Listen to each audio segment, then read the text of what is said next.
মেহেন্দিগঞ্জে জমে উঠেছে পশুর হাট। পবিত্র ঈদুল আজহাকে সামনে রেখে জমে উঠেছে কোরবানির পশুর হাট।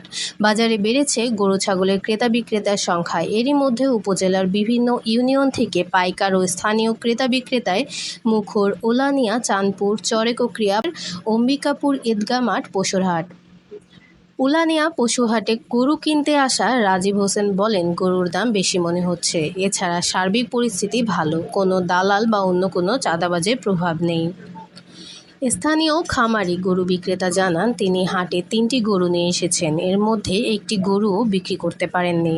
কোরবানির আগ মুহূর্তে বাইরে থেকে গরু আসলে স্থানীয় খামারিরা বিপদে পড়ে যায়। এছাড়া কোরবানির এখনও কিছু সময় বাকি থাকায় ক্রেতারা দর কষাকষি করছেন।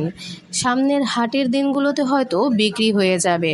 এসব হাটে পর্যাপ্ত পরিমাণে দেশি গরু ছাগল উঠতে শুরু হয়েছে বেচাকেনা। হাটগুলোতে উপজেলার বিভিন্ন ইউনিয়ন থেকে পাইকাররা আসছেন। আসাদ নামে পশু ক্রেতা বলেন, গতবারের তুলনায় এবার গরুর দাম অনেক বেশি। মনে হচ্ছে হাটে ক্রেতারা আসছেন।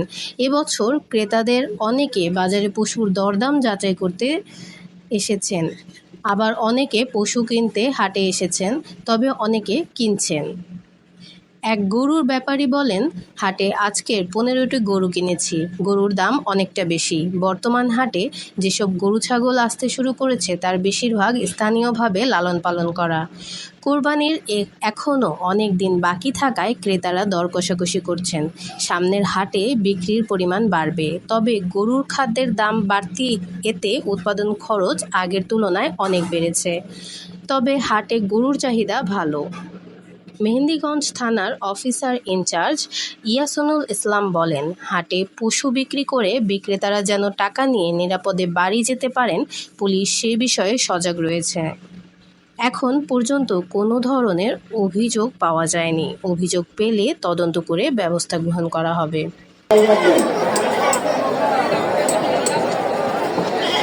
মনে রাখবেন, গরু ছাগল বেচে কিনা বাজারে শেষ করে তারপর টাকার লেনদেন বাড়িতে করলে এমন কোনো রেকর্ড যদি আমাদের কাছে আসে, তাহলে তাদের বিরুদ্ধে কঠোর ব্যবস্থা নেওয়া হবে।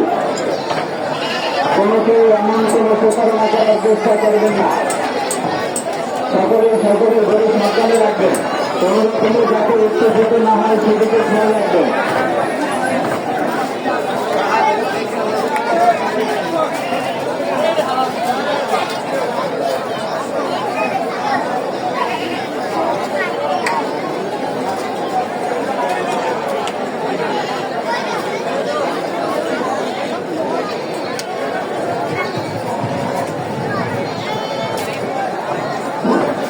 মনে রাখবেন, যারা কোরবানির উদ্দেশ্যে গরু ছাগল জড়ো করবেন, আপনারা আপনাদের কোরবানি